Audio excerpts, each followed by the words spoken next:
하는지라. 아멘. 우리 오늘 2부 예배에 오신 모든 분들, 또 그리고 가정에서 예배하는 우리 모든 성도들 가운데 하나님이 큰 은혜와 평강을 부어주시기를 바랍니다. 우리 예배 백성분들에게 하나님의 은혜와 평강이 함께 하시기 바랍니다. 서로 축복하겠습니다. 하나님의 은혜와 평강이 함께 하시기를 바랍니다. 감사합니다. 5월은 가정의 달입니다. 그래서 좀 가정에 관한 말씀을 드려야겠다 생각을 했는데, 마침 매일 성경, 오늘 이번 달 큐티 본문이 룻기이고, 오늘 우리가 읽은 본문에는 룻이라고 하는, 나오미라고 하는 가정의 얘기가 나와 있습니다. 자연스럽게 제가 오늘 본문을 통하여 나오미 가정 얘기, 이런 제목으로 말씀을 좀 전하려고 합니다. 가정은 참 소중합니다. 가정이 얼마나 중요한지 재산 말하지 않아도 모두들 공감하리라고 생각을 합니다. 가정이 든든하면 어떤 상황 속에서도 우리는 이겨낼 수 있습니다. 근데 가정이 어려워지면 모든 게 다 무너지게 되죠. 하나님이 아담이 혼자 있는 것을 보시기에 좋지 않게 여기시고 아담에게 가정을 이루어 주셨습니다. 그러니까 가정은 하나님이 친히 디자인하신 공동체입니다. 하나님이 친히 만드신 공동체가 가정이죠. 이 땅에 여러 기관도 있고 NGO 단체도 있고 국가도 있지만 하나님이 친히 디자인하신 공동체는 가정밖에 없습니다. 그만큼 가정이 중요하다는 것이지요. 오늘 본문에는 이 베들레헴에 살았던 엘리멜렉이라고 하는, 나오미라고 하는 가정의 얘기가 나오지요. 근데 여러분, 이 룻기에 나오는 이 나오미 가정 얘기 우리가 너무 잘 알지 않습니까?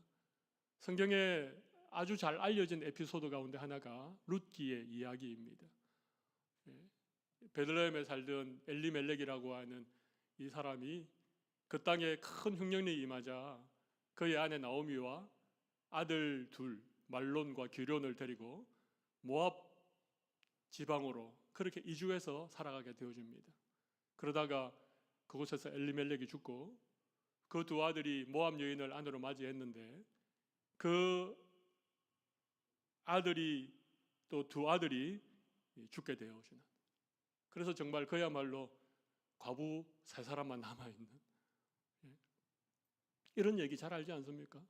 그러다가 다시 나오미가 고향 땅 베들레헴으로 돌아와서 하나님이 예비하신 보아스라고 하는 사람을 만나서 다시 그들의 삶이 회복되어지는 이런 얘기를 우리는 잘 알고 있습니다. 근데 문제는 우리가 잘 알고 있다라고 하는 성경의 어떤 내용들, 성경에 등장하는 여러 이 얘기들 속에 우리가 놓쳐버리는 게 많다는 것입니다. 너무 잘 알고 있는 얘기니까. 이 룻에 관한 설교는 너무 많이 들었기 때문에 우리가 알고 있다라고 하는 그 선입견 때문에 오늘 본문에서 우리에게 정말 얘기하고자 하는 중요한 사실들을 우리가 간과해버리는 그런 우를 범할 가능성이 많다는 것이죠. 아니면 또 이렇게 할 수 있습니다. 그래, 베들레헴에서 살던 하나님의 백성이 아무리 그 땅에 흉년이 임하였다고 하더라도 하나님의 약속의 땅을 버리고 이방 땅 모압으로 이주해 간 것이 잘못된 것이다. 그래서 그것 때문에 그곳에서 엘리멜렉이 죽었고, 또 이방 여인을 아내로 맞이한 그 잘못된 선택 때문에 그 두 아들 말론과 기럨이 죽었다. 여러분, 우리가 만약에 이렇게 오늘 본문을 접근한다면, 물론 본문에서 우리는 어떤 교훈을 얻을 수 있습니다. 우리는 믿음의 선택을 해야 되겠구나, 선택이 얼마나 중요한가, 이런 교훈을 얻을 수 있지만 사실은 오늘 본문에 숨겨져 있는 수많은 아름답고도 따뜻한 얘기들을 우리가 놓쳐버리게 된다는 것입니다.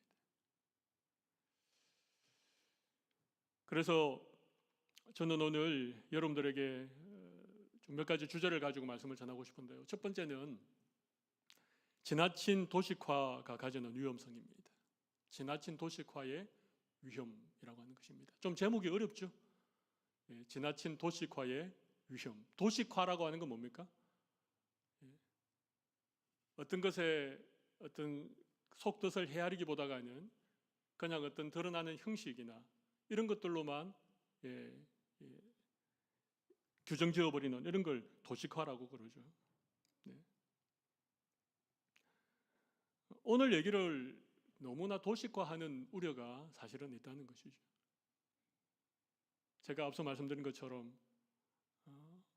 이 베들레헴에 살던 엘리멜렉이라고 하는 이 사람이 고향을 버리고 하나님의 약속의 땅을 등지고 이방 땅인 모압으로 내려간 것 자체가 잘못된 선택이었다.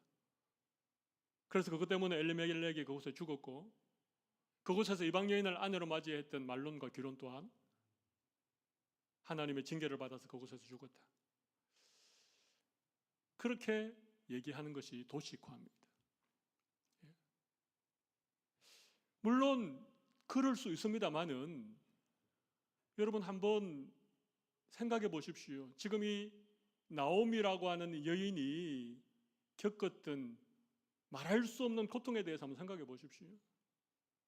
한 여인이 감당하기에는 너무나도 참혹한 그 아픔과 그 나오미가 겪고 있는 현실을 한번 생각해 보십시오. 그러면 우리가 그렇게 쉽게 말할 수 있습니까?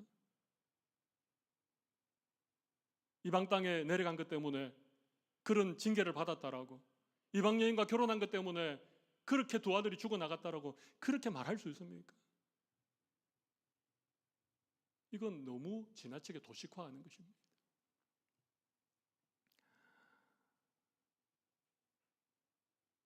나오미의 두 아들의 이름이 말론과 기럨인데 여러분 혹시 말론이라고 하는 아들의 이름의 뜻이 뭔지 아십니까?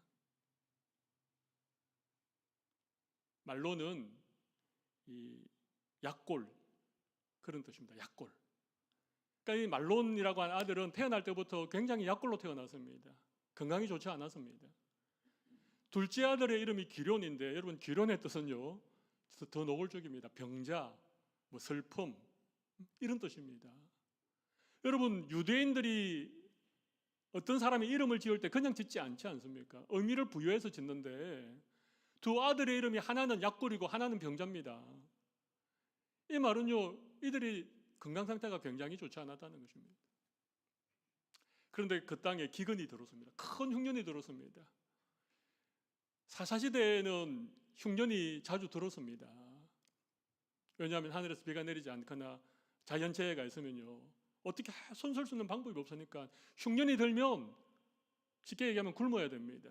하루에 3끼 먹던 사람이 2끼나 1끼를 먹어야 되고 어쨌든 그 흉년의 때를 버티고 견뎌내어야 살아남을 수 있고 다시 삶을 이어갈 수 있습니다. 그런데 이 엘리멜렉의 가정은 그런 상황이 안 되었습니다. 왜? 두 아들이 너무나도 약골이니까. 태어날 때부터 부실 체질로 태어나가지고 흉년을 견딜 수 없는 상황이니까 여러분 이 가정이 얼마나 고민을 했겠습니까?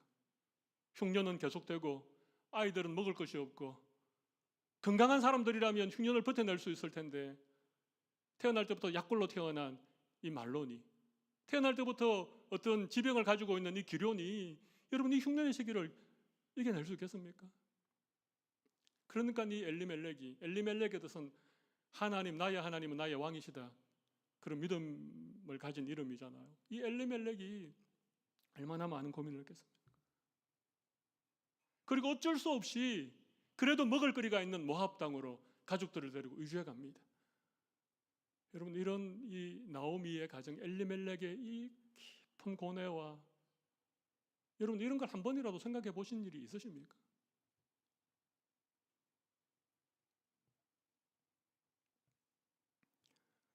우리의 신앙을 너무 도시화해버리면 어떤 가정에 임하는 고난에 대해서 도시화시켜버리면 안 됩니다.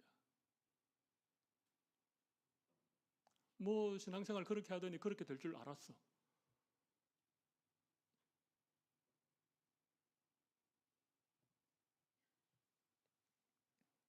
하나님을 도식화시키면 안 됩니다. 하나님은 도식화할 수 있는 분이 아닙니다.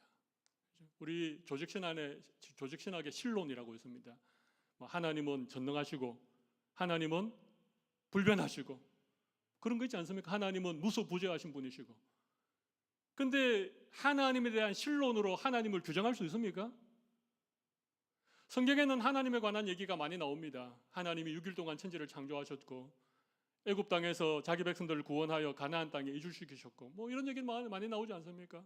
주위에 있는 수많은 나라들로부터 자기 백성들을 지켜주시는 성경에 나오는 하나님을 우리가 알 수 있습니다. 말씀을 읽고 말씀을 통해서 하나님이 어떤 분이라고 알 수 있습니다. 그러나 우리가 어떤 신론에 규정해 놓은 하나님, 말씀 속에 등장하시는 하나님, 그 하나님으로 하나님을 규정할 수 있습니까? 하나님을 도식화할 수 있습니까? 결코 그럴 수 없습니다. 하나님은 인격적인 분이십니다. 여러분, 제가 인격적이라는 말을 자주 하는데요, 인격적이라는 말은 다른 것이 아니라 우리와 1대1의 개인적인 관계를 가져주시는 분이라는 의미입니다. 이 나오미의 가정이 겪었던 상황들, 그들이 모압으로 이주해서 그들이 정말 말할 수 없는 욥의 고난에 견줄 만한 그런 고통을 받고 있는 이 가정에 대해서 우리의 신앙의 잣대를 들이대면서 그들을 판단하고 그들을 비난하고 그들을 정죄한다면 이건 좋은 신앙의 자세가 아닙니다. 우리가 할 수 있는 것은 그들의 아픔을 조금이라도 헤아려 주는 것입니다. 나오미가 겪어야 했던 이 한 여인이 겪어야 했던 이 아픔에 대해서 우리가 조금이라도 연민의 정을 느끼고 조금이라도 동정의 마음을 가지고 바라봐 줘야 되는 것입니다.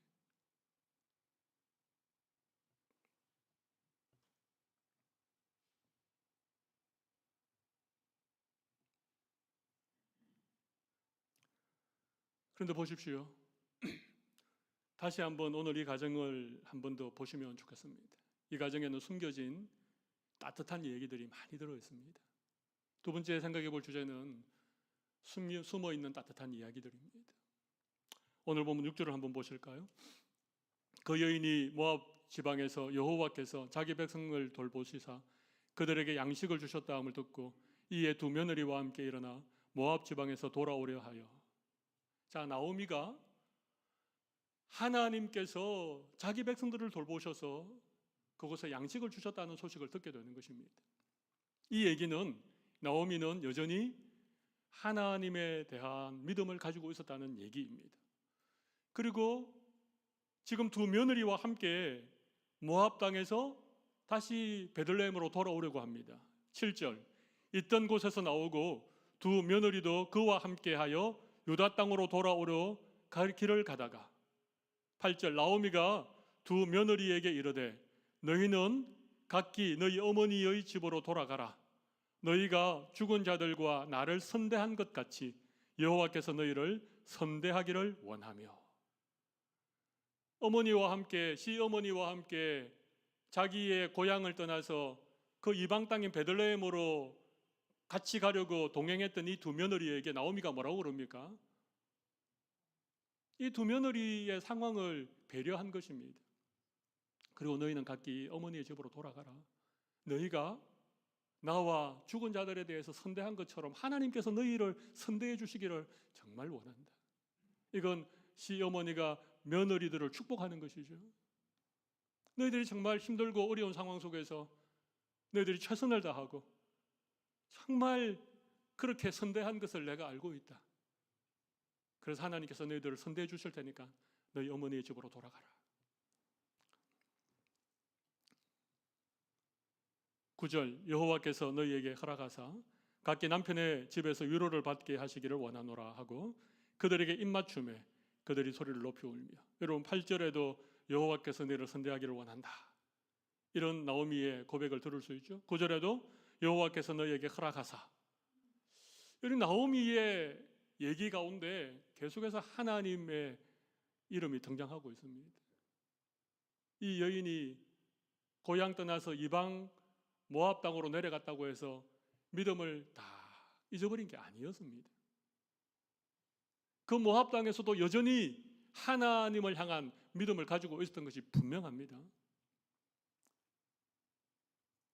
그리고 며느리들을 배려하고 그들을 선대하는 나오미의 모습을 보게 됩니다. 그런데 돌아가라고 며느리들을 배려하는 이 시어머니의 얘기에 며느리가 보이는 반응이 의외입니다. 어떻게 합니까? 구절을 다시 한번 보시죠. 거기 보면 그들에게 입맞춤에, 입맞추는 거 이제 작별 키스를 하는 거죠, 그죠? 굿바이 키스를 하는 거죠. 그때 그들이 소리를 높여 울며, 여기 그들은 두 며느리입니다. 오르바와 룻 두 며느리입니다. 그리고 10절을 보십시오. 나오미에게 이르되 아니니이다. 우리는 어머니와 함께 어머니의 백성에게로 돌아가겠나이다 하는지라. 아닙니다. 우리는 어머니와 함께 어머니의 백성에게로 가겠습니다.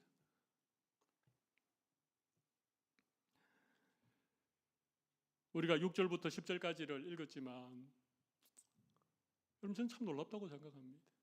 남편이 죽고 두 아들이 죽은, 그래서 그냥 늙은 과부 한 사람이랑 젊은 과부 두 사람, 그렇게 남아있는 나오미의 가정입니다. 근데 이 가정에 시어머니와 며느리 사이에 주고받는 대화의 내용을 한번 생각해 보십시오. 마음이 따뜻해지는 대화가 아닌가요?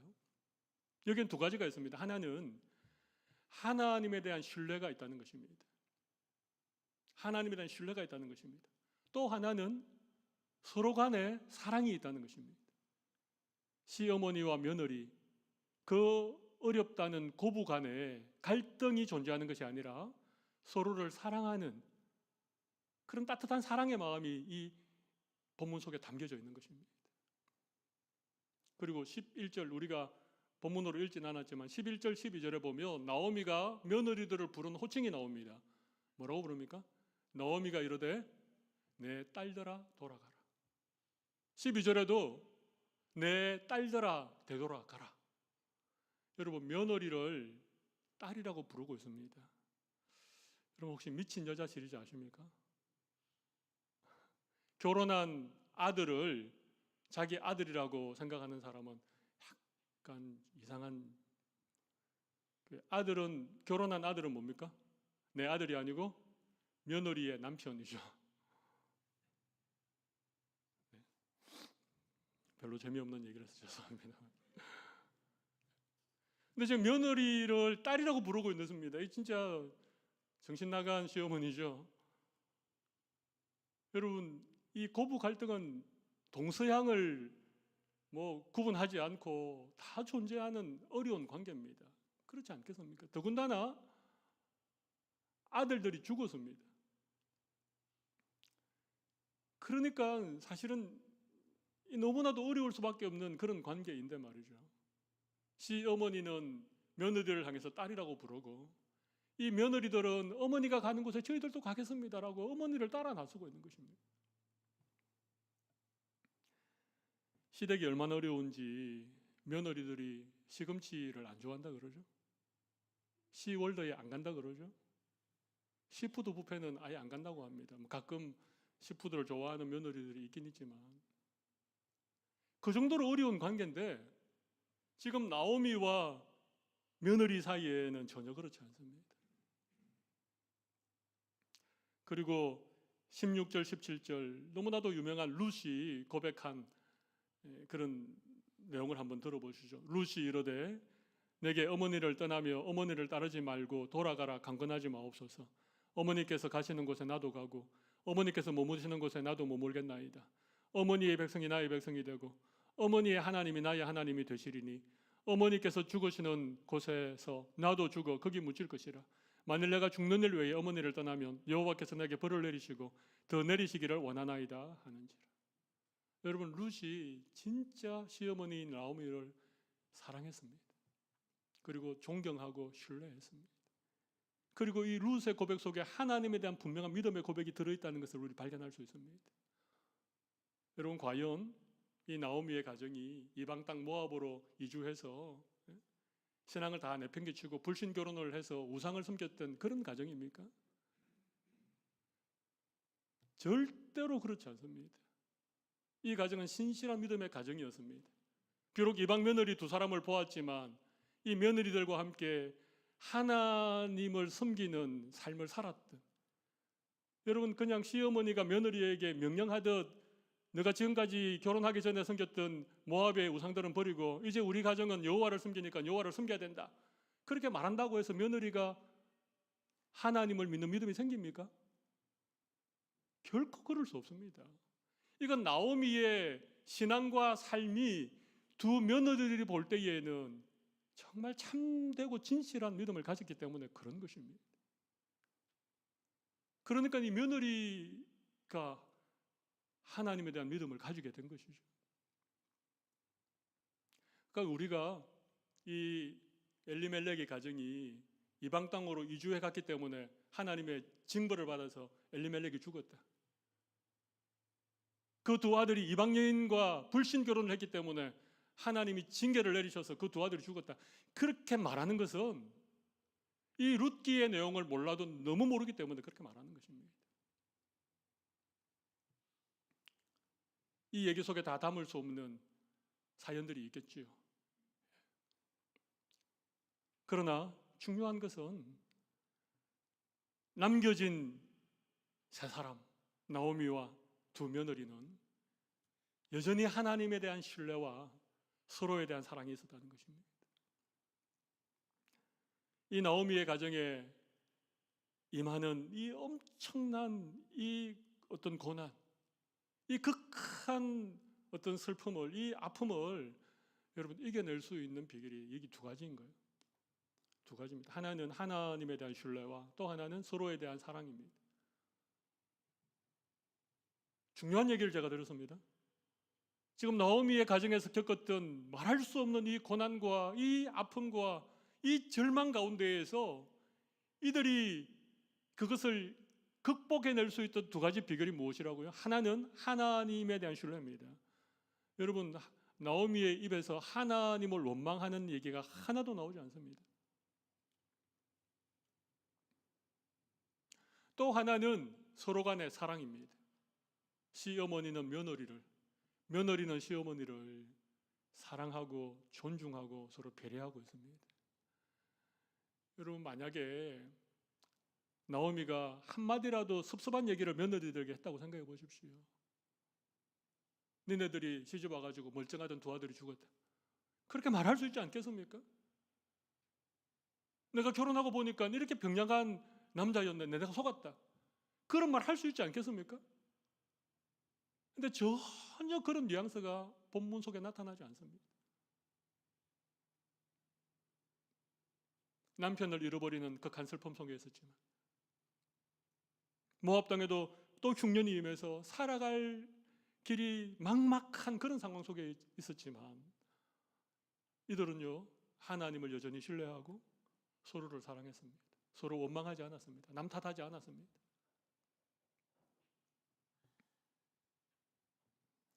아무리 큰 고난이 있어도 서로 사랑하고 신뢰하고 격려하면요 이겨낼 수 있습니다. 가정은 그런 거예요. 가정은요 뭐 사업에 쫄딱 망해도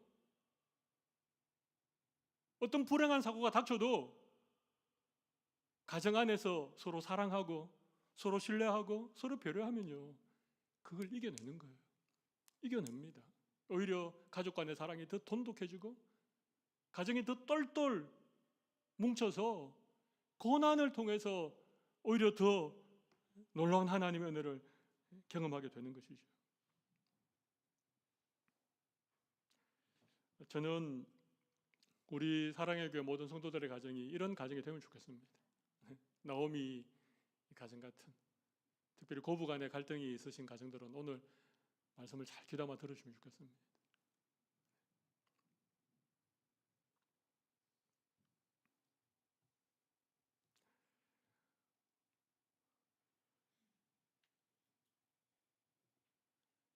여러분 그래서 가족이 참 중요한 것 같아요.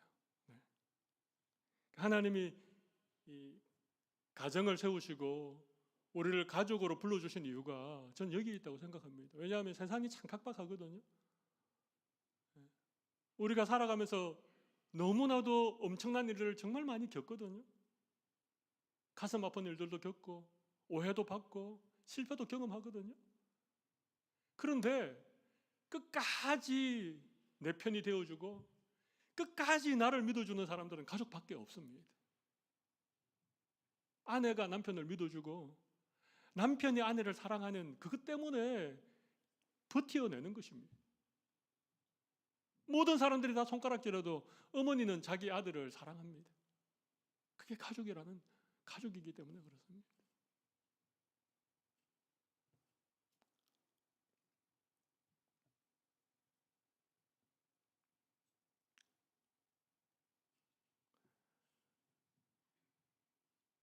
이 룻기, 이 나오미의 가정에 큰 어떤 고난을 기록하고 있는 이 룻기 1장에 이렇게 숨어있는 따뜻한 얘기가 있다는 것입니다. 정말 감동스러운 스토리가 여기에 담겨 있는 것입니다. 사실은. 그래서 오르바는 어머니에게 입맞추고 고향으로 돌아가고 룻은 시어머니 나오미를 붙쫓아서 베들레헴으로 돌아오게 되죠. 근데 여기에 드러나는 하나님의 섭리가 있습니다. 하나님의 섭리가 여기에 담겨져 있습니다. 우리가 잘 아는 것처럼 이 룻이라고 하는 모압 여인이 아무것도 없는 상황에서 그냥 시어머니 한 사람 붙들고 베들레헴으로 온 것입니다. 그런데 하나님은 이 룻이라고 하는 이 모압 여인을 위해서 보아스라고 하는 정말 넉넉하고 정말 사랑이 넘치는 한 사람을 예비해 두셨습니다. 추수하던 때에 룻이 보아스의 밭에 가서 이삭을 줍게 되지요. 그러다가 이런저런 얘기들이 진행되고 결국 룻이 보아스에게 아내가 되어집니다. 이 가정에 나오미 가정에 남자들이 다 죽었기 때문에 보아스가 기업 물을 자가 되어서 룻을 아내로 취하게 되어지죠. 그리고 이 보아스와 룻 사이에서 태어난 사람이 누굽니까? 오벳이라고 하는 사람입니다. 오벳의 아들이 이새고 이새의 아들이 우리가 너무나도 잘 아는 유명한 다윗 왕입니다. 그죠? 룻기 4장 17절 보십시오. 그의 이웃 여인들이 그에게 이름을 지어주되 나오미에게 아들이 태어났다 하여 그 이름을 오벳이라 하였는데 그는 다윗의 아버지인 이새의 아버지였더라. 이 하나님께서 계획해 놓으신 하나님의 섭리가 이루어지는 것입니다. 룻이라고 하는 여인을 통하여서 다윗의 할아버지인 오벳이 태어나게 되는 것입니다. 룻은 다윗의 정조 할머니가 되는 것입니다. 마태복음 1장 5절 6절 말씀도 한번 보실까요? 거기 보면 살몬은 라합에게서 보아스를 낳고, 여러분 보아스는 라합의 아들입니다. 라합이 누군지 아시죠? 여리고성의 기생이었습니다. 정탐꾼을 숨겨두고 구원받았던. 그러니까 기생에게서 보아스가 태어났습니다. 그리고 보아스는 이방 여인, 모압 여인 룻에게서 오벳을 낳습니다. 오벳은 이새를 낳고 6절 이새는 다윗 왕을 낳으니라. 다윗은 우리아의 아내에게서 솔로몬을 낳았습니다. 이 짧은 본문 속에 여인이 3명 등장하는데 라합이 등장하고 룻이 등장하고 우리아의 아내가 등장합니다. 우리아의 아내 이름은 바세바죠. 여러분 이 세 여인이 어떤 여인이었습니까? 한 명은 기생이었고 한 명은 이방 여인이었고 한 명은 남편이 버젓이 있는 여인이었습니다. 근데 이런 여인들이 다윗의 계보에 이름을 올리고 있습니다. 이 여인들의 후손을 통하여서 예수 그리스도가 이 세상에 태어나게 되십니다. 여러분 이게 놀라운 하나님의 섭리입니다. 인간적인 잣대, 세상적인 기준으로 감히 말할 수 없는 하나님의 독특한 방식으로 하나님의 구원의 역사를 이루어가고 있는 이 하나님의 섭리를 우리가 생각하지 않는다면 여러분 우리가 세상 사람과 다를 게 뭐가 있을까요? 그냥 눈에 보이는 대로 판단하고 귀에 들리는 대로 그냥 살아가는,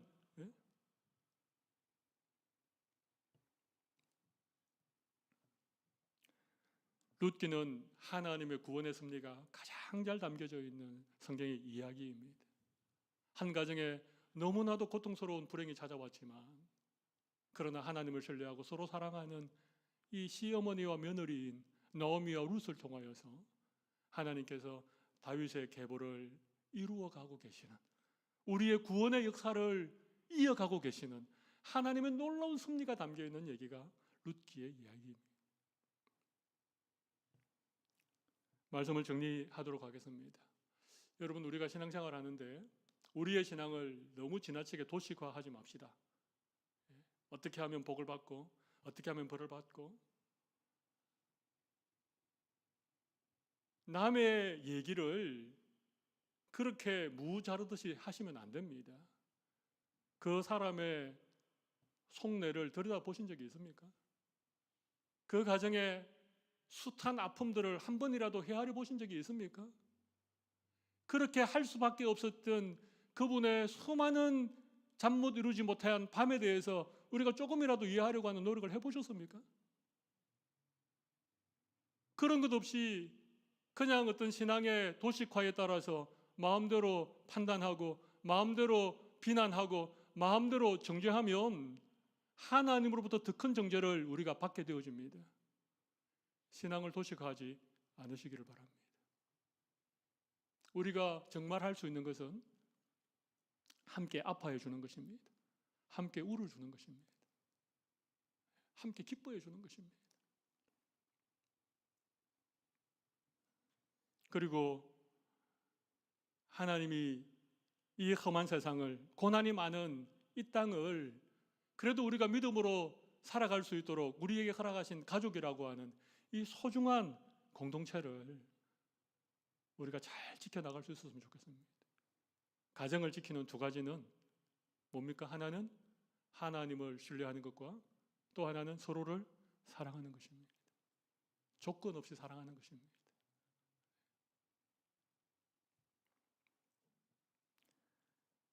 그런 가족들, 그런 가정을 통하여서 하나님의 구원의 섭리가 저는 이루어져 간다고 생각을 합니다. 우리의 자녀들을 통하여서, 우리와 관계되어지는 또 다른 가정들을 통하여서 하나님의 구원의 섭리가 이루어져 가는 것입니다. 우리 가정의 달을 맞이해서 제가 오늘 이 나오미 가정 얘기를 함께 나누었습니다. 우리 오늘 주신 말씀을 생각하시면서 우리 함께 기도하시는 그런 시간이 되면 좋겠습니다.